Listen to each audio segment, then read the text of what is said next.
Electronic विन्यास बनाने के बाद आपने उनके पौधों को भी देख लिया, स्थान भी बता सकते हैं अब, है ना। तो चलिए स्टार्ट करें अपनी क्लास।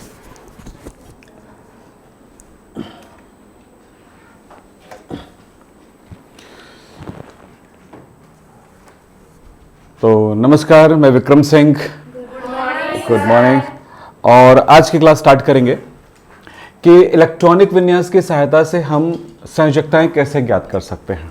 आज हमारा लेक्चर नंबर 9 चल रहा है, तो इसमें हम देखेंगे। तो सबसे पहले शुरुआत करते हैं, आगे बढ़ते हैं इसके लिए कि हमने क्या देखा है उसे एक बार समझ लें। हमने ये सारी चीज़ें देख ली अभी तक और स्थान भी हमने ज्ञात कर लिया कल की क्लास में। ये बहुत बड़ी बात थी आपके लिए। आज एक चीज़ देखिए, आपके पास आपने हर तरह की चीज़ें कर लिया, लेकिन हम यहाँ पर इस तरह से जिसमें चार्ज होते हैं उसको कहा जाता है आयन। हाँ जी, आयन। आयनों का इलेक्ट्रॉनिक विन्यास कैसे निकालें? ठीक है, किसका? आयनों का इलेक्ट्रॉनिक विन्यास कैसे निकालें वो देखेंगे। चलिए चेयर्स ले जाइए। तो आज है टॉपिक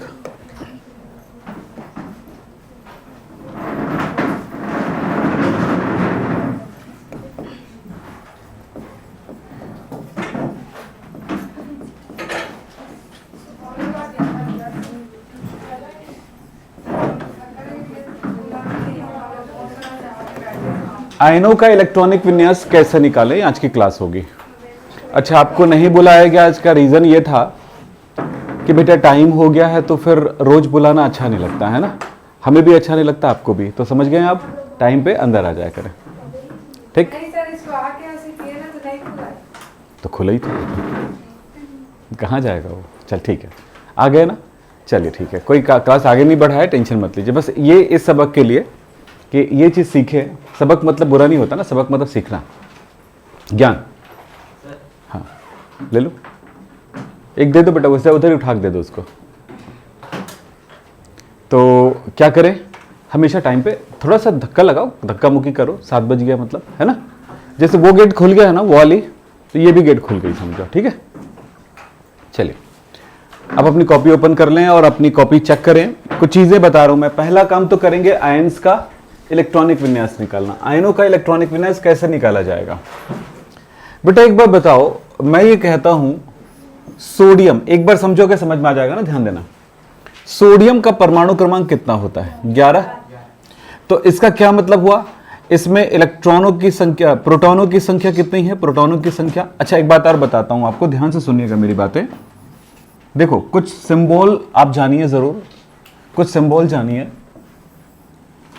संकेत या सिंबल, कुछ सिंबल जानिए। जैसे अगर हम Z लिखते हैं तो Z का मतलब होता है एटॉमिक नंबर, परमाणु क्रमांक।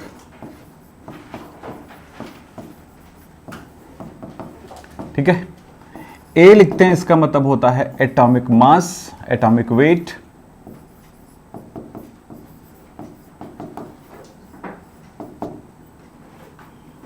परमाणु द्रव्यमान।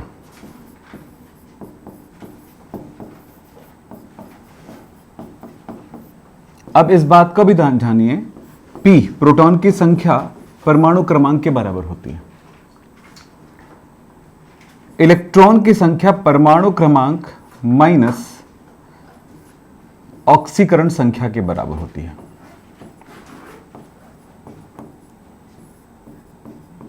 यह बात हमेशा ध्यान रखिएगा। इलेक्ट्रॉन की संख्या जो होती है परमाणु क्रमांक के बराबर मत सोचिए, उसमें जितना चार्ज होगा, ऑक्सीडेशन नंबर होगा, उतना होगा, उससे एक घट जाएगा।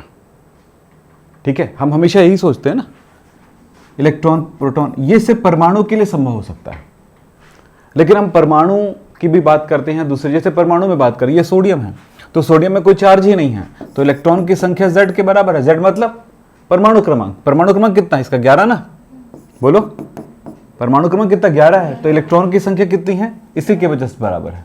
क्यों? क्योंकि अगर माइनस ऑक्सीकरण संख्या भी लिख देता हूं या चार्ज लिख देता हूं, ऑक्सीकरण संख्या यहां पर हम आवेश के नाम से लिख सकते हैं, चार्ज लिख सकते हैं। आवेश मतलब जो उसमें प्लस माइनस की संख्या है, ये भी लिख सकते हैं, ठीक है। आवेश की संख्या के बराबर होगा, तो आवेश कितना है इसमें, बोलो इसमें आवेश कितना है। अगर मैं इसको फॉर्मूले पे वैल्यू पुट करूं तो क्या मिलने वाला है, इलेक्ट्रॉन की संख्या Z11 minus 0 is equal to 11। लेकिन अगर मैं यहां पे कह दूं सोडियम Na प्लस, तो इसका मतलब है परमाणु क्रमांक हमेशा 11 रहेगा, वो कभी नहीं चेंज होगा। ये बात हमेशा ध्यान रखिएगा। अक्सर बच्चे का दिमाग में रहता है यार एक धन आ गया मतलब ये 10 हो गया, क्या 10 है, परमाणु क्रमांक कभी चेंज नहीं होता, याद रखना। तो क्या है इसमें जानिए कि Z इज इक्वल टू कितना है, 11 है, परंतु इलेक्ट्रॉन की संख्या कितनी है, 11 माइनस प्लस 1, यानी कि 11 माइनस 1। अक्सर बोलते हैं ना प्लस आता है तो छोड़ देते हैं, कम कर देते हैं, तो छोड़ने का मतलब क्या हुआ, माइनस कर देते हैं। यहीं पर ऑक्सीजन की बात करता हूं, ऑक्सीजन का परमाणु क्रमांक कितना होता है, 8, तो इसमें Z वैल्यू 8। यहां तक कि आप समझो कि प्रोटॉन की संख्या भी Z के बराबर ही होती है, ये लिखा है मैंने, ऊपर ही लिखा है, यस। तो प्रोटॉन की संख्या किसी में चेंज नहीं होगा ना, इसमें प्रोटॉन कितना है 11, इसमें प्रोटॉन कितना है, इसमें भी 11 क्योंकि Z के बराबर है, तो इसमें भी 11। समझ रहे हो आप, प्रोटॉन की संख्या ही परमाणु क्रमांक कहलाता है, याद रखिएगा। प्रोटॉन की संख्या को परमाणु क्रमांक कहते हैं, समझ रहे हो, ये बात है। अब यहां पर ये वाला सूत्र कितना सही होगा, ये सिर्फ परमाणु के लिए सही हो सकता है, इसलिए आप हम ऐसे फॉर्मूले को हम हमेशा के लिए रखेंगे। हम वो फॉर्मूला यूज करें जो सब जगह सही हो। ऐसा नहीं कि एक जगह सही परमाणु में सही होता है, आयनों में सही नहीं होता है, फिर वो आप दिमाग कंफ्यूज होता रहेगा। आप हमेशा एक माइंड को सेट करिए, ठीक है। चलिए इसमें क्या हुआ, क्या बोलते हैं यहां पे, तो इसमें तो इलेक्ट्रॉन की संख्या क्या होगी, इलेक्ट्रॉन की संख्या होगी, बोलो 8 माइनस 0 बाई 8, यानी कि इलेक्ट्रॉन की संख्या 8 है। हमने अभी तक किया है, सभी जगह वैसे ही किया, इलेक्ट्रॉन की संख्या उतनी है। कल तो अब किए हो, ये देखो इसका इलेक्ट्रॉन तो 11 है, 21 है, इसमें 24 है, इसमें 26, वही तो करते आ रहे हो क्या। हम किस चीज को बोल रहे हैं, परमाणु क्रमांक 21 बोल रहे हैं, और हमने बोल दिया डायरेक्ट इलेक्ट्रॉन 21 है, जबकि परमाणु क्रमांक 21 है, यानी कि प्रोटॉन की संख्या 21 है। परमाणु उदासीन है, यानी कि परमाणु क्रमांक यानी प्रोटॉनों की संख्या और इलेक्ट्रॉनों की संख्या बराबर होती है, इसलिए हम डायरेक्ट बोल देते हैं इलेक्ट्रॉन की संख्या भी 21 है, ठीक है। लेकिन हम यहां पर नहीं बोल सकते, आप कैसे हम बात करते हैं। तो यहां पर और ऑक्सीजन हुआ तो क्या हुआ, ऑक्सीजन 2 माइनस यानी -2 या 2 माइनस, जो लिखना चाहे लिख दे।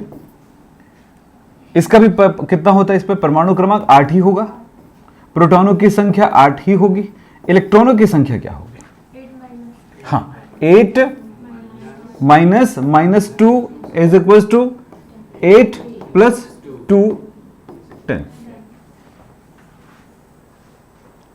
हम बोलते हैं ना माइनस आता है तो जोड़ देते हैं इलेक्ट्रॉन, समझ रहे हो, इलेक्ट्रॉन पे चार्ज होता है, माइनस या प्लस चार्ज, इसी वजह से प्लस या माइनस होता है। तो बात क्लियर है, यहां पे क्लियर है। अब ये बात बड़ी लंबी चौड़ी घुमा घुमा के नहीं कहा जा रहा है, वो कहा जा रहा है जो साइंस है। साइंस को साइंस की तरह समझेंगे, गलत तरह समझेंगे तो गलत तरह से आंसर देंगे, बाद में आप कंफ्यूज होते रहेंगे, इसलिए साइंस को साइंस की तरह ही समझें। चलिए ये क्लियर है आपका। तो आपको ये बात तो समझ में आ गया है कि डायरेक्ट भी बोल सकते हैं कि भाई इसमें 8 इलेक्ट्रॉन है, इसमें 6 इलेक्ट्रॉन है, एक साथ 10 इलेक्ट्रॉन है, 2 इलेक्ट्रॉन बढ़ गया, माइनस आए तो इलेक्ट्रॉन बढ़ता है। फिर इसमें 11 इलेक्ट्रॉन है और इसमें 10, क्योंकि एक इलेक्ट्रॉन कम हो गया है प्लस चार्ज होने पर। समझ में आई बातें। चलिए साहब, अब बात तो हो गई इसके बारे में। तो सोडियम के बारे में आपको पता चला कि परमाणु क्रमांक 11, हम इसके इलेक्ट्रॉनिक, तो परमाणु क्रमांक 11, इलेक्ट्रॉनिक विन्यास का मतलब क्या हुआ, इलेक्ट्रॉनों को भरने का क्रम, इलेक्ट्रॉनों की जमावट, इलेक्ट्रॉन कैसे जमा हुआ है, उस जमावट को ही हम क्या कहते हैं, इलेक्ट्रॉनिक विन्यास कहते हैं। तो जब इलेक्ट्रॉनिक विन्यास बोल रहे होते तो परमाणु में इलेक्ट्रॉन किस तरह से रखे हुए हैं वो जानकारी मिलती है। अब आगे जाकर के एस पी डी एफ के बारे में जानकारी लोगे चैप्टर नंबर 2 में, डिटेल जानकारी चैप्टर 2 में, ठीक है। यानी पूरी संरचनाओं को ही सीखेंगे कहां पे, चैप्टर नंबर 2 में। तो इसकी पूरा डिटेल आने वाले टाइम पे होगा। फिलहाल आज की क्लास में क्या हो सकता है देखते हैं, आज की क्लास में कितना कर सकते हैं, क्या क्या करेंगे। पहली बात तो ये समझ में आ गया। फिर इसके हम क्या समझ रहे हैं, अब परमाणु क्रमांक 11 यानी प्रोटॉनों की संख्या 11, ये अपने दिमाग में। लेकिन इलेक्ट्रॉनों की संख्या से इलेक्ट्रॉनिक विन्यास है, इसलिए हम इलेक्ट्रॉनिक विन्यास लिखेंगे 11 पे ही। बोलो ठीक है। तो क्या होने वाला है देखो, 1s2, बोलो 2s2, 2p6, 3s1। सोडियम पर प्लस चार्ज आता है, आपको पहले से ही पता है। अब इसका इलेक्ट्रॉनिक विन्यास क्या होगा, क्या सोचेंगे? परमाणु क्रमांक 11 है बेटा, मैं इसको कभी नहीं बोलूंगा कि परमाणु क्रमांक 10 लिख दो, इलेक्ट्रॉन की संख्या 10 है। समझ रहे हो ना? परमाणु क्रमांक 11 ही है, पर इलेक्ट्रॉन की संख्या से ही रिलेट करता है इलेक्ट्रॉनिक विन्यास। यानी इलेक्ट्रॉनिक विन्यास क्या होगा, कितने इलेक्ट्रॉन के लिए होगा? 10। तो 1s2, 2s2, 2p6। बात समझ में आ गया? ठीक। इसके इलेक्ट्रॉनिक विन्यास ये होगा, जबकि इसका इलेक्ट्रॉनिक विन्यास ये होगा। ऑक्सीजन परमाणु क्रमांक 8, इलेक्ट्रॉनिक विन्यास 1s2, 2s2, 2p4। मुझे बताने की जरूरत नहीं, आप खुद जानते हैं इस बात को, कोई प्रॉब्लम वाली बात नहीं है ना? नहीं जानते तो मैं फिर एकदम स्पेशल कर करके पढ़ाता, जैसे देखे हो आप लोग। यहां पर तो अब सीधा ज्ञान बांटने की बात आ गई, क्योंकि अब समझ में आएगा मेरी बातें, ठीक है? नहीं, उस टाइम नहीं समझ में आती, अचानक बोलता तो। अब ये जिस लेवल पे आ चुके हैं, अब समझ में आएगा। अब मैं कहता हूं कि ऑक्सीजन -2 का क्या मतलब हुआ, इलेक्ट्रॉनिक विन्यास बोलो। चलो, कितने इलेक्ट्रॉन के लिए बात करोगे? 10। 1s2, 2s2, 2p6। अभी जिस मेथड से आपको इलेक्ट्रॉनिक विन्यास बनाना सिखाया हूं वो गलत है, क्योंकि दिमाग जो पकड़ता है वही बताया मैंने आपको। अब समझ में आ गया? मेथड गलत है, इलेक्ट्रॉनिक विन्यास सही है। अब बोलो सर, सही उत्तर तो आया ना? उत्तर आया, मार्क्स मिलेगा, सब होगा, नो प्रॉब्लम। जब मेथड गलत होता है ना, तो बहुत सारी चीजें गलत हो जाती हैं। समझ रहे हो? आपने चाकू पकड़ा, ऐसे ऐसे काटा, हाथ ही कट जाएगा। चाकू पकड़ने और उसके डिस्टेंस के लिए कुछ रूल है, समझ रहे हो? किसी भी चीज में उस रूल को फॉलो नहीं करोगे तो एक ना एक दिन एक्सीडेंट होगा। यानी कि एक ना एक दिन ऐसे प्रश्नों पे आप क्रैश करोगे, गलत आंसर लिख के पक्का होगे। ठीक है? तो सर सही आंसर क्या हो सकता है, सही तरीका क्या हो सकता है, जानना चाहोगे? पक्का? पक्का ये है बेटा कि जैसे मैंने इसके लिए बोला, Na+ के लिए इलेक्ट्रॉनिक विन्यास के लिए सोचना यह है कि पहले तो यह जानो कि इसका परमाणु क्रमांक कितना है, 11। तो आप इलेक्ट्रॉनिक विन्यास इसका पूरा लिख ही दो। कितना? 1s2, 2s2, 2p6, 3s1। पर यह भी गलत है। क्यों भाई? 10 इलेक्ट्रॉन इसके पास है, आपने 11 इलेक्ट्रॉन लिखा है। ठीक है, आपसे गलती ना हो ये मेथड बता रहा हूं, आपके सारे टीचर्स ऐसे मेथड बताएंगे। जो मैं यहां बताऊंगा वो कभी नहीं भूलना। बोले सर ये जब यही बताएंगे तो गलत कैसे हुआ? क्योंकि वो गलत तरह से बता रहे हैं आपको। कहीं ना कहीं क्रैश करोगे, कहीं ना कहीं गलती करोगे, आज नहीं तो कल गलती करोगे। अगर मैं 5 दिन बाद भी पूछूंगा तो गलती करोगे। लेकिन इस मेथड को याद रखने के लिए थोड़ा सा दिमाग लगाना पड़ेगा। जब भी कोई पॉजिटिव आयन का हो तो पहले उसके इलेक्ट्रॉनिक विन्यास बना लो। पॉजिटिव आयन है, धन आयन, इलेक्ट्रॉनिक विन्यास पूरा निकाल लो।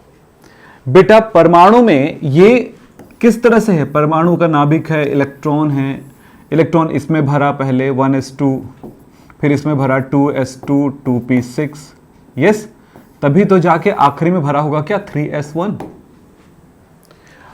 Na+ कोई एलिमेंट नहीं है कि बना बनाया कोई चीज है। Na+ कब आया? जब Na ने अपना एक इलेक्ट्रॉन निकाल दिया तो बचा खुचा जो बचा है सोडियम, उस पर एक धन आवेश है। यही मतलब हुआ। बोलो, इस सोडियम के पास क्या है? Proton 11, electron 11। अब ये इलेक्ट्रॉन तो 1 हो गया, ये तो प्रोटॉन बिल्कुल नहीं है, 0। इलेक्ट्रॉन कितना है? 1 इलेक्ट्रॉन है। यहां पर प्रोटॉन कितना है? 11, लेकिन इलेक्ट्रॉन कितना है? 10। समझ में आई बातें? तो बेटा ये कब बना? जब इसने इलेक्ट्रॉन दान किया तब हुआ। समझो मेरी बात में क्या कहने वाला हूं। तब ये समझो कि जो भी धन आयन होगा उसे ध्यान से देखिए। इलेक्ट्रॉनिक विन्यास भी बना लीजिए। और हम ये जानते कि तो पूरा अरेंजमेंट हो चुका है, उस अरेंजमेंट से इलेक्ट्रॉन निकलती है, समझ रहे हो? पहले से इलेक्ट्रॉन नहीं निकलती है। सोडियम बना है ना, सोडियम है ना कुदरत में, तो उस सोडियम से इलेक्ट्रॉन निकलेगा ना। तुमने तो इलेक्ट्रॉनिक विन्यास जो बनाया है तुमने बनाया, उसने थोड़ी बनाया है। जो इलेक्ट्रॉनिक विन्यास लिखने का तरीका तुम्हारा था, पर कुदरत में जो जमा हुआ वही बताया ना आपने। लेकिन जब पॉजिटिव आयन बना तो वो तो बात की प्रक्रिया है ना। सोडियम ने इलेक्ट्रॉन दान किया, ऐसा हुआ नहीं भाई, सोडियम ने इलेक्ट्रॉन दान किया तब क्या बनाया? Na+, करेक्ट ना? बात समझो। तो भाई एक काम करो, इससे इलेक्ट्रॉन दान करवाओ। तो दान कहां से कराओगे? जो भाई कभी भी इलेक्ट्रॉन निकलेगा तो कहां से निकलेगा? बाहर से निकलेगा ना, बाहर सेल से निकलेगा, सबसे बाहर वाला कोश से निकलेगा, अंदर वाले से नहीं निकलेगा। तो सबसे बाहरी कोश क्या हुआ? ये पहला कोश है, ये दूसरा कोश है, ये तीसरा है। तो यही क्या चीज है? आउटरमोस्ट सेल, यानी कि बाह्य कोश। कोई आदमी 5 ठो कपड़े एक के ऊपर एक के ऊपर एक पहन लिया है, बताओ, जिस कपड़े को उसने सबसे पहले पहना वो नंबर 1 कपड़ा है, उसके बाद वाला तो वैसे तो नहीं होता कि बाहर वाला कपड़ा नंबर 1 है, तो ठीक है, नंबर 1 वाले को तो गड़बड़ हो जाएगा ना, नहीं होता है ना ये। तो पहला कपड़ा पहना वो पहला वाला है, तो आखिरी वाला कपड़ा तो निकालेगा किसको पहले? जो पहले पहना उसको निकालेगा पहले। नहीं, तुमने पहले पहना तो पहले निकालो, या नहीं फिर इसमें तो गड़बड़ हो जाएगा, दूसरे वो उसके लिए हो जाएगा। तुम्हारे बॉडी में ये 1 घंटे कर रहा और वो तो बाद में पहने थे, तो उसको तो वो हो जाएगा, मतलब उसका तो लॉस हो जाएगा कपड़े का। ऐसा नहीं सोच सकते ना, टाइम लॉस हो गया ना उसका, ऐसा नहीं सोचो। तो निकालते समय किसको निकालोगे? लास्ट वाला ही पहले निकालोगे ना। तो और अगर मैं आपको अचार निकाल के दो ऐसे बोलूंगा तो क्या करोगे? अंदर चम्मच डाल के या उंगली डाल के निकालोगे? तो क्या करोगे? जब भी कोई चीज निकाली जाती है तो सबसे बाहर से ही निकलेगा, अंदर से नहीं निकलता है। नहीं तो फिर ऐसे उंगली डाला और निकाला, पॉसिबल है? तो निकलेगा कहां से? बाहर से। सो हम ये वाला कोश कौन सा है? बाहर से है। तो कितना इलेक्ट्रॉन निकलेगा Na+ में? 1। तो ये 1 इलेक्ट्रॉन है, निकल गया, तो क्या हो जाएगा? 0। यानी कि यहां पर अब 0, ये 0 हो गया। और 0 का मतलब क्या हुआ? उसके पास इलेक्ट्रॉन है ही नहीं है, तो ये होगा ही नहीं, एग्जिस्ट ही नहीं करेगा। ठीक है, तो क्या हुआ? 1s2 2s2 2p6 ही इलेक्ट्रॉनिक विन्यास होगा। मैं आपको समझाने के लिए डबल लिख दिया हूं भले, पर एक ही लिखना है ना, ऐसा नहीं काट के दूसरा लिखा तो मुझे अच्छा मार्क्स मिलेगा, टाइम वहां बर्बाद हो गया, समझ रहे हो? तो अब सर आप यहां भी वही बनाए हो, यहां भी वही बनाए हो, अच्छा बेवकूफ बनाते हो यार, कसम से मानना पड़ेगा, टेक्निक अच्छा है आपका बेवकूफ बनाने। नहीं बेटा, अभी देखना, खेल देखना आप, ठीक हो गया? आज से सीख लो बेटा। वहां जब उस चैप्टर में जाएंगे ना, तो चूंकि ये जानते हो ना, तो वहां पे क्यों टाइम बर्बाद करेंगे? जो चीज आपकी कॉमन सेंस है, कॉमन सेंस किसको बोलते हैं? जिसके लिए हमें सोचना नहीं पड़ता, समझना नहीं पड़ता है ना, जिसको क्या कह सकते हैं? हमारे सामान्य ज्ञान है, इसको हम कह सकते हैं जनरल नॉलेज ही है। कहां गया? ठीक, तो ये हमारा कॉमन सेंस है, ये समझ, इसको कॉमन सेंस के रूप में डेवलप करो केमिस्ट्री में, ताकि कोई आदमी फटाफट बोले तो आपके दिमाग में फटाफट आए। इसलिए इसमें प्रैक्टिस करते रहना। पीरियोडिक टेबल बोले, अरे हाँ, आपको पूरा दृश्य दिखे, दिख गया कहाँ पे कौन सा है, यहाँ पे कौन सा है, यहाँ पे कौन सा है, वहाँ पे कौन सा है, यहाँ पे कौन सा दिख रहा है? टाइम लगता है, हमें नहीं दिखता जल्दी जल्दी, हम भी ट्राई करते हैं कहाँ पे कौन सा। तो आपको भी थोड़े प्रयास करते जाएंगे तो ये दिखते जाएगा। पीरियोडिक टेबल पे रोज मेहनत करिए, क्योंकि सब कुछ पीरियोडिक टेबल वहीं से आया है, सब कुछ कहानी, ठीक है?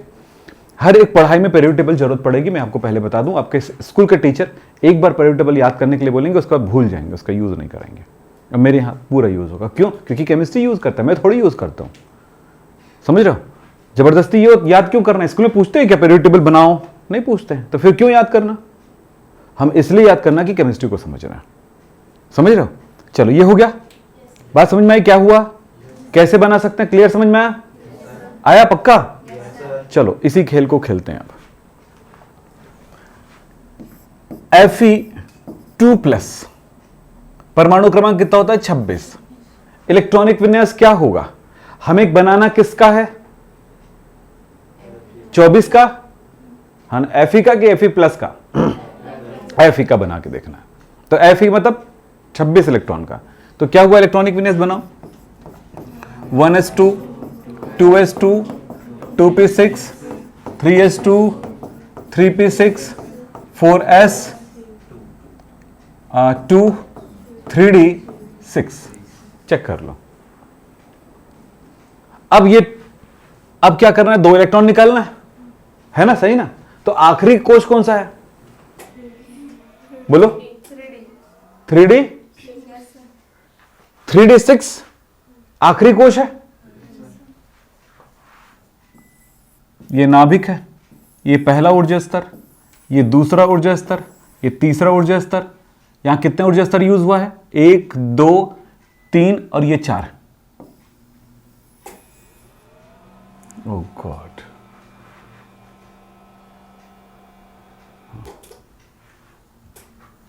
ये पहला ऊर्जा स्तर, ये दूसरा, ये तीसरा और ये चौथा ऊर्जा स्तर। पहला ऊर्जा स्तर वाला कौन सा है, 1s2। दूसरे ऊर्जा स्तर का कौन सा है, 2s2 2p6। फिर तीसरे ऊर्जा स्तर का कौन सा है, 3s2 3p6 और ये 3d6।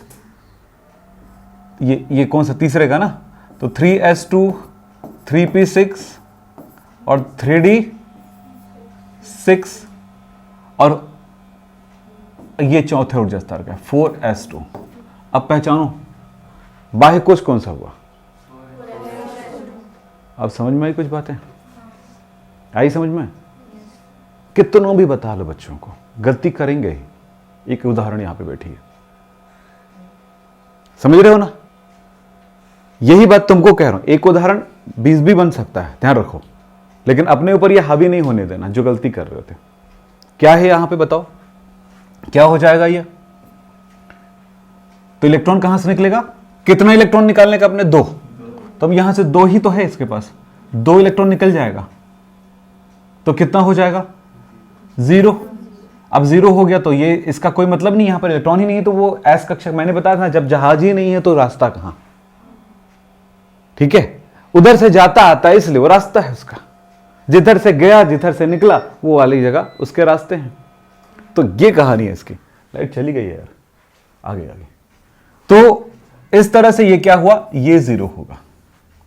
तो समझना, आखिरी ऊर्जा स्तर पे ध्यान देना, आखिरी एनर्जी लेवल पे ध्यान देना। तो ये तो पहला ऊर्जा स्तर है, दूसरा है, ये तीसरे का है, तीसरे का है, ये तीसरे का है, ये चौथे का है, ये बाहर का है एक्चुअली। बात समझ में आई। तो इसका इलेक्ट्रॉनिक विन्यास क्या हुआ आपको समझ में आ गया। दोबारा लिख दूं क्या, दिख तो रहा है। 1s2 किसका किसका लिखे थे आप, Fe2 प्लस का क्या हुआ, 1s2 2s2 2p6 3s2 3p6 4s0 and 3d6। चाहो तो इसे लिखो, चाहो तो ना लिखो। मेरी बात समझ रहे हो। दूसरी बात, आप एग्जाम में क्या लिख के आओगे ये भी बात करता हूं। Fe2 प्लस, भाई परमाणु क्रमांक 26 है यार, इसका तो अब 2 इलेक्ट्रॉन निकल गया तो 24 हो गया। अब सोचोगे 1s2 2s2 2p6 3s2 3p6 4s2 और 3d4 लिखोगे, या थोड़ा सा बुद्धि चला दिए तो आप क्या लिखोगे, 1s2 2s2 2p6 3s2 3p6 4s1 3d5 लिखोगे ना। क्योंकि आपको एक बात पढ़ाया गया, अगर 4 होगा तो एक 5 कर दीजिएगा यहां से निकाल के डाल के, यही सिखाया गया है। ये दोनों ही इलेक्ट्रॉनिक विन्यास रॉन्ग है, दोनों। बात समझ में आ गया भाई। आप ये कर रहे हो ना, आप 12th के किसी भी बच्चे को जाके पूछना, इसी में से कोई 2 लिखेगा, 2 में से एक। और सबसे ज्यादा किसको लिखेगा, ऊपर वाला लिखेगा वो। समझ रहे हो आप, अगर थोड़ा समझदार है तो। अन्यथा अब जानो क्या लिख सकता है। तो समझ में आ रही बातें। तो क्या करना है, इलेक्ट्रॉन कहां से निकालते हुए जाना है, बाहर से निकालते हुए, खाली करते हुए अंदर की तरफ खाली होगा। 3 इलेक्ट्रॉन निकला तो कैसे निकलेगा, ये 2 तो निकल गया यहां से। तीसरा आखिरी वाला कौन सा होगा, उसके बाद ये वाला होगा ना, इसके बाद ये आएगा। बोलो, ये सबसे आखिरी वाला है, एक्चुअली ये सबसे आखिरी वाला है। यहां से 2 निकला और फिर यहाँ से एक निकल जाएगा Fe3+ में। तो चलो बना के देखो और मुझे जल्दी से बताओ Fe3+ का इलेक्ट्रॉनिक विन्यास। पहले तो Fe2+ का इलेक्ट्रॉनिक विन्यास बनाओ, फिर उसके बाद Fe3+ का बनाओ। Fe2+ और Fe3+, और वैसे बता दूं आयरन का परमाणु क्रमांक होता है 26। लो चलो बनाओ।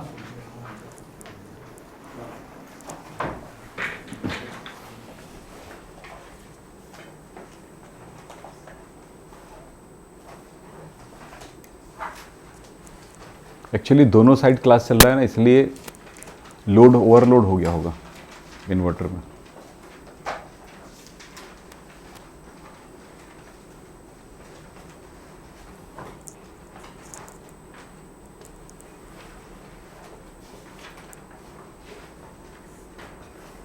बना, बिना डरे बिना कुछ किए जो सीखे उसका उपयोग करो।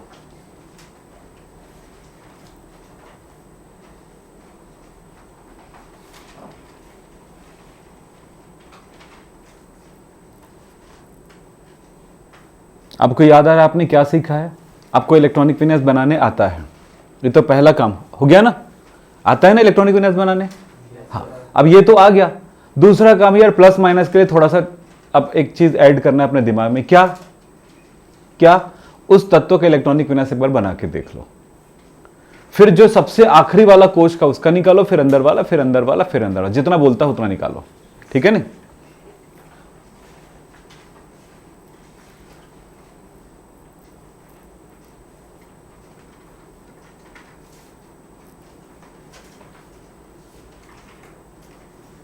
तो आप सब तैयार हैं ना टेस्ट के लिए? आने वाले कुछ दिनों में होगा। मंडे को छुट्टी है, हम छुट्टी भरपूर देंगे, पढ़ाई भी भरपूर करेंगे। ठीक है? और जो लोग छुट्टियां मतलब पढ़ाई भरपूर नहीं कराते ना, छुट्टियां कम देते हैं, आपको पता होगा कैसे। साल भर तो पढ़ाई नहीं स्कूल के टाइम पे, जब जब छुट्टियां होती हैं लंबी वाली, जैसे दिवाली का छुट्टी हो गया, एक्स्ट्रा क्लास। अच्छा होता है कि नहीं होता? जबरदस्ती बुलाते हैं, जैसे कि वो बहुत बड़ा पढ़ाने वाला पढ़ाता है ना। और एक दूसरा एक चीज़ देखा मैंने कि वो गर्मियों की छुट्टियों के लिए वो रहता है कि भाई एग्ज़ाम आने वाला है, तो उसके पहले एग्ज़ाम प्रिपरेशन के लिए छुट्टियां दी जाती है 1-1.5 महीने। उस टाइम बुलाते हैं स्कूल में टीचर। आपको पता है उससे रिजल्ट ख़राब होता है, आपको पता नहीं बात। एग्ज़ाम से पहले 2 महीने पहले अगर छुट्टी हो, 2 महीने तक एग्ज़ाम से, अगर एग्ज़ाम आपका मान लो मार्च जा रहा है, तो फरवरी और जनवरी फरवरी है ना, जनवरी फेब दोनों आपको 2 महीने की छुट्टी हो, और घर में जब तक सेल्फ स्टडी नहीं करोगे बेटा, सेल्फ प्रिपरेशन नहीं करोगे, एग्ज़ाम प्रिपरेशन नहीं करोगे, एग्ज़ाम की तैयारी नहीं करोगे खुद ही बैठ के, तब तक रिजल्ट अच्छा नहीं आएगा, याद रखना। और टीचर्स लोग मैंने देखा अपने टाइम पे तो ऐसा होता था, उसी टाइम क्या बोलते थे, बेटा वो आपका ना 30 दिसंबर के बाद से तो छुट्टी हो जाएगा, लगभग जब बच्चे आते वाते नहीं है, तो एक काम करते हैं, आपका कोर्स बहुत सारा बचा हुआ है, एक्स्ट्रा क्लास में आना।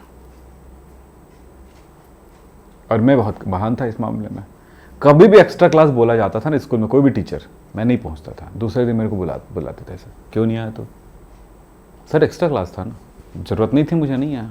अच्छा तेरे को जरूरत नहीं है? पढ़ती थी।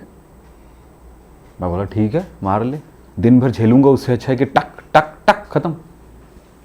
समझ में बातें हैं? तो ऐसा वाला होता था। तो बात ये बेटा, इसलिए छुट्टियां भी भरपूर दो, पढ़ाई भी भरपूर कराओ। हो गया बेटा सबका? इसमें क्या सोचे थे आप लोगों ने? देखो तो 1s2 2s2 2p6 3s2 3p6 4s2 3d6। अगर इसको हम अरेंज करें, व्यवस्थित करें, क्योंकि इलेक्ट्रॉन भरने का नियम है ये, बोलो, ये इलेक्ट्रॉन भरने के क्रम में भर रहे हो। परमाणु में इस ऑर्डर में नहीं रहता है, परमाणु में जिस ऑर्डर में रहता है उसको रट्टा मारने की जरूरत नहीं है। पहले 1s आता है, फिर 2s 2p आता है, फिर 3s 3p 3d आता है, फिर 4s 4p 4d आता है, 4f आता है, ये पता है ना। तो सही ऑर्डर क्या है? तो ये आप देखो इसके इलेक्ट्रॉनिक विन्यास में क्या मिला, 1s2 2s2 2p6 3s2 3p6 और 3d6 फिर 4s2 होगा। ये ऑर्डर है इसका परमाणु में। तो सर हम ऐसा क्यों नहीं भरते? हम ऐसा नहीं भरते। क्यों का कारण है उसके जो हमने आपबाऊ का ग्राफ बनाया था ना, वो एक कारण है।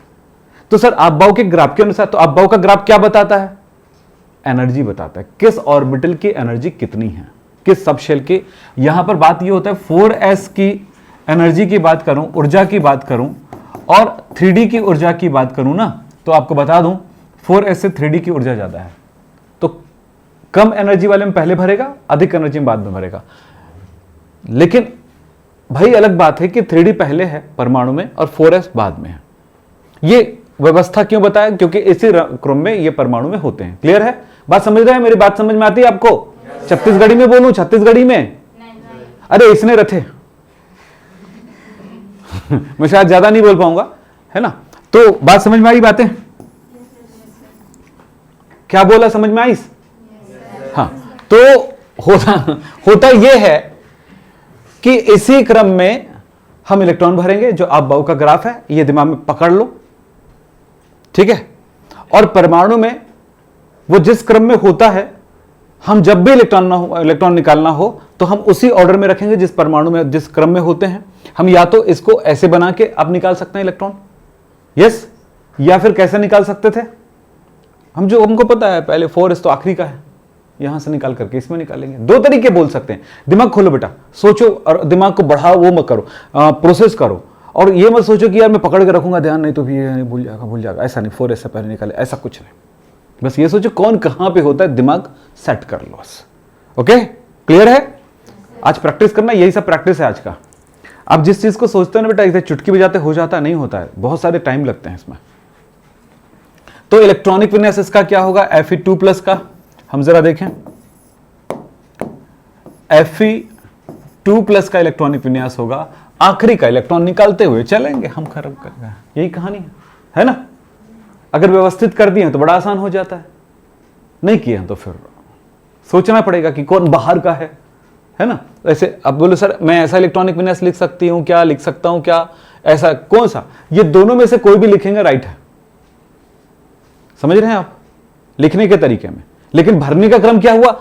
हमने पहले 3D में भरा है, उसी के बाद 4s में भरा, नहीं पहले 4s में भरा है फिर 3D में भरा है, भरा है ना? अन्यथा हम कैसे भर डालते हैं? अगर इसमें भरते हुए आगे बढ़ते तो इसमें तो 3D 8 हो जाता, क्योंकि वो तो पहले से कब बैठा है, मेरे को 10 दो है ना, 10 दो है ना?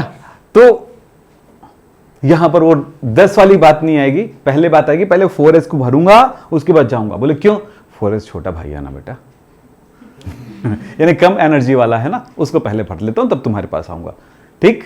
तो ये ऊर्जा से संबंधित है, और ये बात चैप्टर 2 पढ़ेंगे ना, एकदम क्लियर मक्खन की तरह समझ में आएगा आप लोगों को। ठीक है? तो हर चैप्टर के लिए तैयार कर रहा हूं मैं आपको। ठीक? तो हम बात करें अब, चाहे अब ऐसे बोलो तो ऐसे ही लिख सकते हैं। चलो क्या होगा, कितना इलेक्ट्रॉन कम हो जाएगा? कितने बच्चों ने राइट कर डाला अभी तक, देखना ना। 1s2, 2s2, 2p6, 3s2, 3p6, sorry 3d6, 4s में इलेक्ट्रॉन भरा ही नहीं है, लिखना नहीं लिखना अलग बात है ने? ठीक है? अब Fe3+, इसका 1s2, 2s2, 2p6, 3s2, 3p5, 6 कहां से होगा? कितना इलेक्ट्रॉन कम हुआ? 3 हुआ ना, तो 2a हो गया, और अगला 1 यहां से, तो कितना हुआ? 5 ना, तो 3d5। करेक्ट? बोलो बेटा बोलो, जब तक, क्योंकि तुम्हारे स्कूलों में मैंने कल भी बोला था, परसों भी बोला था, इससे भी पहले बोला है, स्कूलों की आदत ऐसी हो गई कि बच्चों को दबाया जाता है, यानी तुम गलती करो ही मत लाइफ में। अरे स्टूडेंट क्यों बने हो? क्यों बने? गलती करने के लिए भाई। जब कुछ बन जाओगे, जैसे हमारे टाइम पे, अब मेरे टाइम पे आ गए हो, सर विक्रम सर गलती नहीं हो गया अलग बात है, लेकिन आप गलती करेंगे ना तो असल में डंडे किसके पास होना चाहिए? बच्चे के पास होना चाहिए। सर ने गलती किया,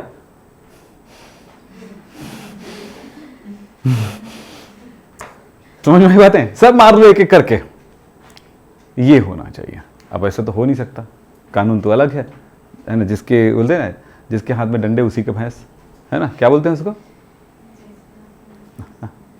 हाँ, क्या बोलते हैं? जिसका डंडा उसी का भैंस। चलिए, हो गया, हो गया करे। तो मैंने क्या लिख दिया? अरे पी लिख दिया क्या? अच्छा, मैं देख नहीं रहा था। तो 3p6 और 3d5 हो गया। वो डी लिख दिया था मैं डी समझ रहा था, दिमाग में डी चल रहा था, इसलिए बोला मैंने। डंडे अब मेरे हाथ में लगे हैं। और सुधारा किसने? आपने। समझदार कौन? आप लोग। चलिए ठीक है, चलो अब मैं एक क्वेश्चन दे रहा हूं, उसको बना के दिखाइए मुझे। अब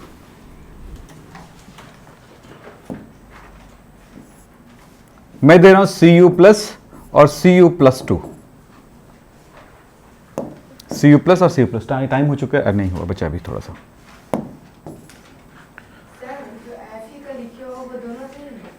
उस ऊपर वाला? हाँ बेटा, तुम्हारे स्कूलों में जो टीचर आते हैं ना बेटा, वो पढ़ के आए होते हैं, समझ रहे हो? सिर्फ पढ़ के आए होते हैं। वो वही करते हैं जो उसके टीचर ने पढ़ाया है, समझ रहे हो? अब आप बोलोगे सर आप क्या कर रहे हो? मैं वही नहीं करता हूं जो मेरे टीचर ने पढ़ा के चला गया। वैसे पढ़ाऊंगा तो बहुत सारे गलत पढ़ाए थे वो। मैंने प्रयास किया है कि बच्चों को कैसे पढ़ाना है, मैंने सीखने का कोशिश किया, मैंने मेहनत किया। अगर ये लड़की, इसको पूछ लो दिन भर में क्या करते रहता हूं, मतलब आपके दोस्त है ना, फ्रेंड है ना, तो पूछ सकते हो ना कि ये सर करते क्या हैं, है ना? उसकी जासूसी करके देखना है सर के। तो आप ये देखना, मेरे को आज थोड़ा कम काम करूंगा क्योंकि आज ज़्यादा क्लास नहीं मेरे पास, लेकिन असल कहानी ये है कि मेरे कम से कम 5 से 6 क्लासेस होते हैं आप लोगों को मिला करके, तो 6 घंटे तो वैसे निकल गया, प्लस 1-1 घंटे के लिए मैं 2-2 घंटे मेहनत करता हूँ। तो कितना हो गया बताओ? कितना हो गया? 6 दूनी 12 और 6 18 घंटा मेरे को काम करना पड़ता है। तब कहीं कहीं पर जो बैकग्राउंड काम हो रहा है वहां पे पूरी मेहनत। ऐसा नहीं कि आपको पढ़ाने के लिए मैं कोई शिद्दत से कोई मेहनत नहीं करूंगा। सर इसको क्या आप तो जानते हो, फिर मेहनत क्यों करना? मैं एक प्लान करता हूं बेटा कि कैसे पढ़ाना है, समझ रहे हो? अब ये अलग बात है कि 2 घंटे से कम नहीं लगता एक स्लाइड बनाने में, 2-2.5 घंटे 3 घंटे से, लेकिन उसके लिए कभी कभार कम टाइम लग जाता है। जैसे ये वाला स्लाइड बनाने में कम टाइम लगा तो उसमें से टाइम बच गया। तो तकरीबन 12 से 15 घंटे हम मेहनत करते हैं आप लोगों के लिए। चलो बनाओ जल्दी से।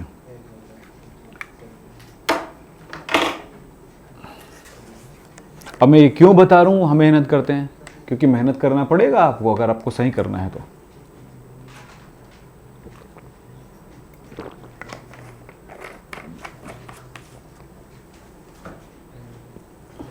बन गया ना?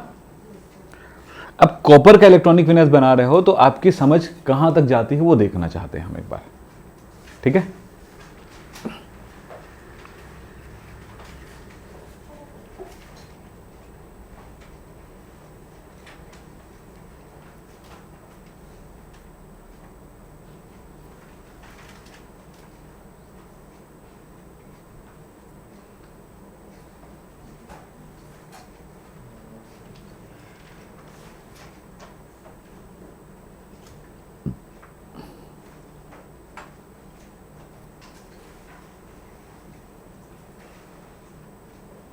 हो गया क्या? फिलहाल इसके इलेक्ट्रॉनिक विन्यास बनाने के लिए हमें क्या करना होगा आपको बता चुका हूं मैं। क्या करना होगा? पहले तो ये आपके पास नॉलेज होना चाहिए कि इसका परमाणु क्रमांक है 29। तो कॉपर आयन का इलेक्ट्रॉनिक विन्यास बनाने पहले तो शुरुआत ऐसे ही करो बेटा, हर बच्चा ऐसे करो, एकदम डायरेक्ट जंप मत करो किसी चीज में। हर एग्जाम में जरूरी नहीं है आपको ये पूछा तो यही लिखना है, ये पूछा तो यही लिखना है, तो ये तो रफ में करना पड़ सकता है, ठीक है? अब सीधा डायरेक्ट ये मत सोचना कि सर, या फिर काट कुटाना मत करना, वो खराब दिखता है वो, है ना, पेपर में। आप ये सोचना कि मैंने बोला ना इसका 26 है तो आपने 24 समझ के लिख लिए, है ना? पुष्पा सुने तो फ्लावर समझाए क्या, ये कहानी हो जाएगी, है ना? समझे ना? तो ये हालत हो जाएगा। तो वही है कि धन समझे तो, है ना, धन देखे तो 26 समझाए क्या, ठीक है? तो ये हालत हो जाएगा, इसलिए ध्यान रखा करो। क्या समझना है? आपको समझना है, आपको क्या करना है, सीखना है ये चीज।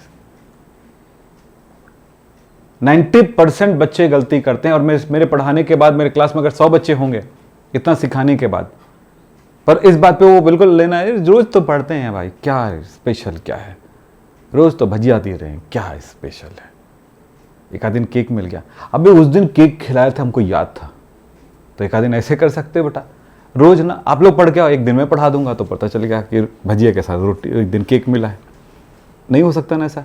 छोटी क्लासेस में क्या करते हैं आपको पता है ना, छोटी छोटी क्लासेस में पढ़ाते नहीं है बेटा, वो सिर्फ आप पढ़ते हो उसको देखते हैं, ये सिस्टम होता है। या तुम लोगों को बता दिया था ये वाला क्वेश्चन इंपॉर्टेंट है तो क्वेश्चन लिखा रहे हैं, क्वेश्चन का आंसर लिखा रहे हैं, दिमाग वहां आप नहीं लगवा रहे हैं, वो क्या लगा रहे हैं, दिमाग वो लगा नहीं रहे हैं, आप लगा रहे हो उसको याद करने के लिए, यानी कल ये याद करके आना है। अब क्या है आपको खुद को नहीं पता है ना, उसमें याद करने में मान लो एक क्वेश्चन आया कि हामिद ने कुएं में कूद दिया, हमें भी कूदना है, अब उसका मतलब ही नहीं पता कुएं में कूदना है, ठीक है, तो ये बात ध्यान रखना, फिलहाल कूदना तो नहीं है ना। चलो आगे चले, बोलो क्या। रोज अपने मम्मी पापा सिखाते बेटा, गाड़ी वाड़ी आती है तो थोड़ा साइड होकर के साइड से चलना, और जब साइड होते हो ना रोड में तो देख लेना रोड कटा तो नहीं है, क्योंकि अक्सर ऐसा होता है, हमारे यहाँ का रोड ऐसा होता है, ये रोड है, ये मिट्टी वाला एरिया है तो ऐसे कटा रहता है, देखियो कुछ जगह ऐसे कटा रहता है, कहीं कहीं पे तो ऐसे कटा रहता है। अगर यहाँ आपके गाड़ी के चक्के गए तो चक्का इधर स्लिप करेगा, यहाँ गिरेगा, और गाड़ी इधर सीधा रोड पे, सही है। तो कभी भी गाड़ी कैसा नहीं चलाना है, या तो यहाँ चलाओ या फिर यहाँ चलाओ, और इधर कोई ट्रक व्रक आ रहा है बेटा तो पहले से कोशिश करो कि उतर जाओ थोड़ी देर पहले, ठीक है। ये बहुत खतरनाक रोड होता है, समझ रहे हो ना, सीधा गाड़ी ऐसे गिरता है, और गलती किसकी नहीं है, वो ट्रक वाले की नहीं, उस जगह पे आप गिरे हो, लेकिन बेचारा वो फंसेगा और तुम जाओगे, तुम्हारा तो छुट्टी हो गई ना, बाय बाय, छुट्टी छुट्टी छुट्टी, आप खुश, अरे वैसे छुट्टी, पढ़ना नहीं पड़ेगा, है ना। लेकिन उधर ट्रक वाला, मेरा तो गया, है ना। तो समझ रहे हो नहीं, आपने सुना है 10 साल की वो सजा वाली कहानी, सुने हो कि नहीं सुने हो, है ना, बहुत बड़ा हड़ताल हुआ था ट्रक वालों का। तो ये बेटा थोड़ा सा, ये रोज जो कहानी बताते हैं ना लोग, उस पर ध्यान नहीं देते हैं, इसलिए बहुत सारी चीज़ें होती हैं, ठीक। फिलहाल गलती हमारी ही नहीं, उसकी भी हो सकती है ना, अगर हमारी गलती ना हो ये हम कोशिश करें। बोलो क्या 29, मैंने इतनी सारी बात क्यों कहा तुमसे, तुम्हारे दिमाग को हल्का बनाने के लिए, क्योंकि जब किसी चीज को पढ़ते रहते तो क्या होता है पता है, आपका दिमाग बोलता है कि यार हाँ सीख गया यार, सीख गया यार, सीख गया। आप बताओ सीखे हो कि नहीं। चलो इसका इलेक्ट्रॉनिक क्या, 1s2, 2s2, 2 पे 6, 3s2, 3 पे 6, 4s2, 3d 9। पहले इसमें भरोगे तभी 9 में भरोगे, में क्या ये राइट है, बोलो ना, आप बोलो राइट है कि रॉन्ग है, बस मेरे को कोई लेना देना नहीं है, गलत है। तो सही क्या है 110, हाँ वो 4s1 और ये 3d 10। अगर इसको व्यवस्थित कर दें तो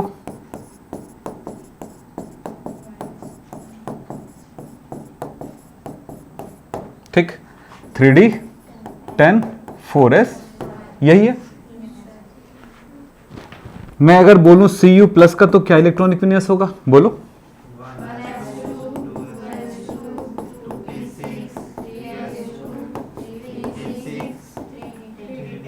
अच्छा 3d 10 4s 0, यानी इसमें नहीं है, लिखो ना लिखो तुम्हारी मर्जी, ठीक।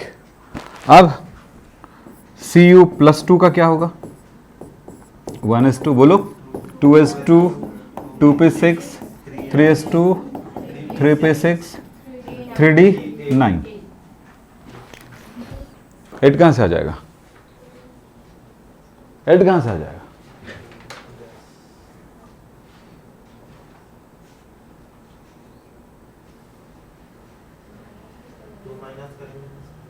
टू माइनस कर दिया ना सर, हैं होने दो ना सर। अब कहाँ से लाओगे, कोई ऐसा है क्या, किसी बात ऐसे इलेक्ट्रॉन ले पागे क्या, वो तो 4s आखिरी ऊर्जा तक एस लेके कर बनता था, कहाँ से लाएगा एस, इसके आसपास एस है जिससे इलेक्ट्रॉन मांगे, और एस है भी, चलिए है, कितना बोले तुमने, 3d 8, 2 इलेक्ट्रॉन कम होगा, एक यहां से हो गया, एक यहां से हो गया। तुमने बोला 3 इलेक्ट्रॉन कम होगा, तुम्हारी सोच थी। 3 कहां से कम हो जाएगा? 2 ही कम होगा ना, तब 9। ठीक, 9 है। अब s तो है ही नहीं जिसके पास इलेक्ट्रॉन भी हो। क्या 4s 0 है अभी भी, है कि नहीं? ये 10 कब होता था? जब 4s से मांग लेता था, यानी उसके पड़ोसी वाले s से इलेक्ट्रॉन मांगता था। इसके पड़ोसी के पास s ही नहीं, इलेक्ट्रॉन ही नहीं। यहां से एक इलेक्ट्रॉन एक था, तो ये Cu+, ये 0 हो गया, तो Cu+ हो गया। और 2+ में क्या हुआ? यहां से भी इलेक्ट्रॉन निकल गया, यहां से भी इलेक्ट्रॉन निकल गया। अब ये 9 होने का मतलब ये भी तो नहीं है। अच्छा, आयंस का आयन है तो 9 तो हो भी सकता है, कोई परेशानी नहीं है। लेकिन अगर s के पास इलेक्ट्रॉन होता तो मांग लेता, भाई मेरे को 10 होना है। अब हाइच नहीं तो कहां से देगा बेचारा? अब पड़ोसी के घर में कल डाका पड़ गया, सब जानते, सब चाहते भी हैं ऐसा। पड़ोसी के घर में डाका पड़ गया, है ना, लगभग लोग चाहते ही ऐसे होता है। तो हो गया, पड़ गया। अब दूसरे दिन जाके क्या कहते हो, भैया आपके घर में 2 टीवी है ना, वो मुझे दे दो। और ऐसे भी नहीं बोलते हैं, सर भैया आप मुझे टीवी दे दो और भैया मुझे 20,000 दे दो। आदमी बोलता है, अबे मेरे घर में कल डाका पड़ा है, मेरे पास कुछ नहीं है, तो भी दो। अब मैंने एक चीज देखा है, और आप ध्यान देना, रिश्तेदारों में ऐसा होता है। जैसे आप कोई मान लो घर बनाना शुरू किया, तो आपके रिश्तेदार आएंगे ऐसे, भैया नमस्कार कैसे, तो फूफा है रे, कुछ ले आ। बस खातिरदारी सब हो गया। मतलब फूफा ही नहीं, कोई भी हो सकता है, कोई रिश्तेदार में कोई भी हो सकता है, नाम फूफा ही ज़्यादा बदनाम होते हैं, ठीक है। तो क्या हुआ, आया, बड़ा खाना वाना खा लिया, दोपहर के लेटे, कभी नहीं आता सुबह, लेकिन उस दिन आया लेटे। भाई साहब थोड़ी सी ना, मैं ये काम कर रहा हूँ, मैं भी घर बना रहा हूँ, मुझे थोड़ी ज़रूरत है पैसे की, और कहाँ से मांगू समझ में नहीं आया। आप मुझे दे दो ना, 2 लाख दे दोगे? अब उधर फूफा हो गया, इधर पापा जी हो गया। पापा जी अंदर से सोचते हैं, कमीने, मैं ही घर से बनाना शुरू किया हूँ, तेरे दिमाग में नहीं आ रहा। ये अंदर बोलता है कि भैया मैं भी घर, अब फिर बाद में थोड़ी देर बोलता है, भैया मेरे भी बहुत सारे खर्चे हैं, घर बना रहा हूँ। नहीं अभी दे दो ना, मैं 15 दिन में दे दूंगा। पापा जी जानते 15 दिन में तो देने वाला नहीं है, तो या तो वो मना कर सकते हैं, ज़्यादा स्ट्रांग बंदा होगा तो, स्ट्रांग बंदा हो तो मना कर देते हैं। लेकिन नॉर्मल इंसान होना तो क्या बोलते हैं, ठीक है 15 दिन में दे दोगे ना, 15 दिन में नहीं दोगे तो 30 दिन में दे दो, ऐसा बोल के देते हैं। पता चलता है पहला 30 दिन निकल चुका है, दूसरे वाले आने में टाइम हो गया। अब पापा जी का चुलबुली शुरू हो गया, ये साला ले गया, मांगू कैसे? 1 महीने नहीं मांगेगा, दूसरे महीने नहीं मांगेगा, तीसरे महीने नहीं मांगेगा, चौथे महीने अगर उसको आफत पड़ गई ना, तो फ़ोन करते हैं या जाते हैं। फ़ोन करते तो एक बार फ़ोन में 2 बार फ़ोन, समझ मेरी बात में क्या बताने की कोशिश कर रहा हूँ मैं? मांग की बात कर रहा हूँ। जब उसके पास है ही नहीं तो कहाँ से देगा? खुद ही खर्चा कर रहा है तो कहाँ से देगा? ऐसे नहीं तो पूरा खर्चा कर दे, मांगेगा कहाँ से? समझ में आ रही बातें? ये जो कहानियां हैं आपकी लाइफ में काम आता है, आपकी लाइफ है। ओके, तो आज की बातें यहीं पे समाप्त करेंगे, लेकिन कल आपको एक और अच्छी चीज इलेक्ट्रॉनिक विन्यास से सिखाऊंगा, चलेगा? तो कोई भी चीज सीखते हो तो इसका मतलब ये नहीं कि अधूरा होता है उसका एक पॉइंट। इलेक्ट्रॉनिक विन्यास सिखा दी, मेरा काम चल गया। अभी इलेक्ट्रॉनिक विन्यास सीख गया ना, प्लस माइनस वाला सीख गया ना। तो आपको मैंने और भी कुछ दिया था क्या? यहाँ पे होमवर्क में देखो, ये दिया था। तो माइनस वाले में कोई टेंशन नहीं है बेटा, माइनस वाले पहले से ही जोड़ दो, कोई फर्क नहीं पड़ता, ठीक है। प्लस वाले में परेशानी होती है कि आपको निकालते समय कहां से निकालना, ये परेशानी रहती है। दूसरी बात मैं और दे देता हूं आपको होमवर्क में, ये ध्यान कर रखो, ये है होमवर्क में Cr+2, Cr+3, Ni+2, ये इसका बना लेना, ठीक है। और सल्फर 2-, आर्सेनिक 3-, ये सब बना लेना। तो आज की क्लास यहीं पे समाप्त करेंगे। नमस्कार, धन्यवाद। तो 2 ठो हम अटेंडेंस ले लेते हैं, फिर चली जाएगा, रिकॉर्डिंग बंद कर दो। तो आज की क्लास यहीं पे समाप्त करते हैं।